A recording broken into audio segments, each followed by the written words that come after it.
Чи асуухад байх юм уу? За.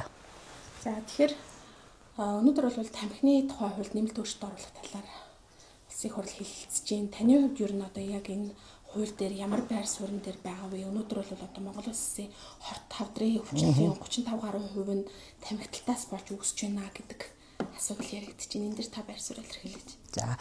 Тэгэхээр 2012-16 онд бас манай Эрдэнэ чимэг гишүүнээр ахалсан тамхины хяналтын хуулийг батлахад бас бид бас ажлын хэсэгт ажиллаж байсан.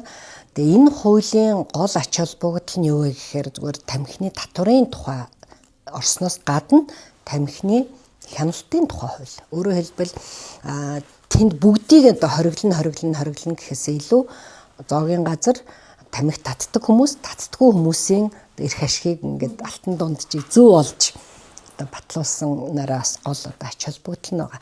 Тэгэхээр би сая улсын хурлын чуулган дээр юу гэсэн зүйл хэлсэн бэ гэхээр яаралтай батлна гэдэг ах юм а. Яаралтай баталж болохгүй. Энэ маш чухал хууль. Зарим хууль бол хэн нэгэнд нэг төдийлө хамаагүй байдаг. Энэ бол ер нь баг хүн бүхэнд айл болгонд л хамаатай. Ялангуяа энэ залуу үед бол донтолтоос сэргийлэхтэй их чухал хууль учраас энийг бол битгий яараа гэж хэлсэн. Хоёрдугаарт миний хэлсэн зарчмын санал юу вэ гэхээр ажлын хэсгийн даргаас их юм хамаардаг. Тэгэхээр одоо хэлц хэсгийн дэмжигдснээр ажлын хэсгийн дарга, ажлын хэсгийн гишүүдэд ямар нэгэн компани лоббид одоо автаагүй буюу автдаггүй гишүүдийг оруулаарай. Тэгэхгүй бол тэн дотор ажлын хэсгийн гишүүд ярьж байгаа л лоббины заалт оруулаад ирвэл энэ өөрөө их хохиролтой болно гэдгийг бас сайн нэлээд анхааруулж хэлсэн. Үзэл баримтлалын хувьд бол дэмжиж байгаа. Яагаад тэгэхээр энэ тамхи хэдийгээр энэ янжуур тамхиг хүмүүс татахгүй байгаа сайн талтай боловч хүүхдүүд их донтож байна. Одоо ингээд манай бас нэг их хурлын гишүүн өчигдөр бид нарт ярьлаа л да. Энэ электрон тамхи татдаг болсон. Тэрнээс хойш бүр их нэмэгдсэн гинэ одоо байнга сорж идэг. Дотор сорж идэг, гадаа сорж идэг. Тэгээ сүүлдээ одоо бүр чийж мэж өвдөөд энэ өөрөө их тийм гаднах байдал нь боловсон юм болохоор ерөөс их хүмүүс их донтолд юм байна. Тэгэхээр бид нар энэ залуучуудыг энэ донтолтоо сэргийлэх дээр бол за гишүүд бол бүгд энэ дээр бол санал нийлж байна. За иргэд ч гэсэн зөвөө энийг үл сайн дэмж. Гэхдээ энэ хяналтаа эргээд яаж тавих юм бэ гэдэг асуудал байна. Тэгэхээр би бас хяналтан дээр тэр тусгай одоо ингээд нэг юм төхөөрөмжөөр одоо нэг хурууны хэгээ өгөөд авдаг ч юм уу тийм төхөөрөмжөөл хин хичнээн хэрэгжилж байгаа нь бас харагдаад энэ дээр бас нөлөөллийн ажил хийх хэлбэр юм уу гэж бас гишүүдийн үзэж байгаатай санал нийлж байна. Гол нь гишүүдийн гол яриад байгаа асуудал нь энэ электрон тамхины татварыг нь хэд өндөр болгочоор хүмүүс буцаад нөгөө янжуур тамхи руу орчих юм биш үү гэдэг ийм одоо шүүмжлэгийг бол хэлж байгаа. Тэгэхээр энийг одоо маш зөв одоо зохицуултыг хийхгүй бол нэг буруу заалт орчвол хэрэгждэггүй. За дээрэс нь нөгөө одоо хар зах гэж ярьдаг ш бид нар хууль бусаар борлуулагч бол хууль бусаар одоо хэрэглэгчд бол нэмэгдэх аюултай байна.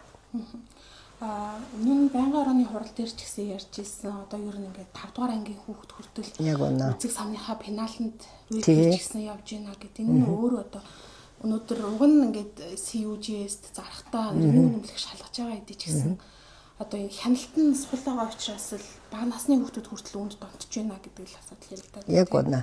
Тэгэхээр өнөөдрийн байдлаар эн чинь нөгөө зохицуултгүй болохоор ямар нэгэн татваргүй хямдхан байгаа. Тэгэхээр хүүхдүүд ингээд дурлаад бас аваад байна л да. Тэгэхээр ер нь аливаа нэг зүйлээс бид нар хүүхдүүдийг жоохон холдуулъя гэвэл хэдэн л арга байгаа ш. Нэгдүгээр татварын аргаар үнийг нь үнэтэй болгох. Хоёр дахь нь хяналт тавих. Тийм ээ энэ дэр хяналтын одоо чухал юм нөлөөллийн гэсэн юм гурван зүйлээр л бид нар бол энийг багасгаж чадна штэ. Би өмнөх парламентад хит их өндөр одоо чихэр агуулсан ундаанд татвар ногдуулах хуулийг санаачлаад батлуулсан. За энэ бол бас хүмүүс энэ бол үнэхээр зөв. Одоо бага насны хүүхдүүд харж байгаа дэлгүүрт орол хамгийн хямд ундааг нь авдаг. Тэр нь маш их өндөр сахартай. Тэгээд ЮНИСЕФ-ийн судалгаагаар бага насны хүүхдийн тархалт 7 жилийн дотор 7 дахин нэмэгдсэн байгаа гэж маш их тооч. Одоо 7 жилийн дотор 7% биш 7 дахин. Тэгэхээр бид нар энэ хуулиудыг зүгээр нэг татвар цуглуулах гэхээс илүү урт хугацаанд эрүүл мэндийн одоо хуулийн маа гэдгээр нь урт хугацаанд хүмүүсийг яаж энэ тамхинаас энэ хортнол холдуулах уу гэдэг дээр их ухаалаг зүйл тавих хэрэгтэй. Сая цагдаагийн ерөнхий газрынхаа ярьж байна. Зөрчлийн хууль одоо нөгөө 50 м лөө 500 м лөө хэрэгждэггүй.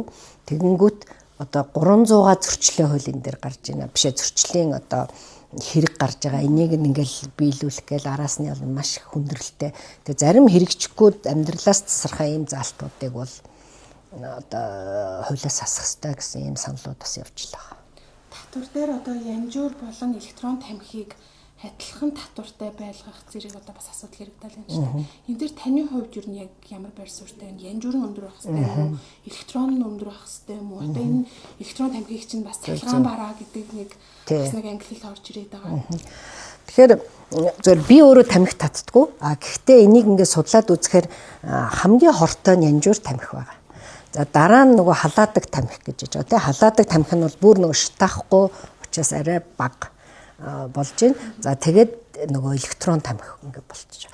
Тэгэхээр би бол хамгийн үнэтэй нь одоо энэ янжуур тамхи байх хэрэгтэй гэж боддог.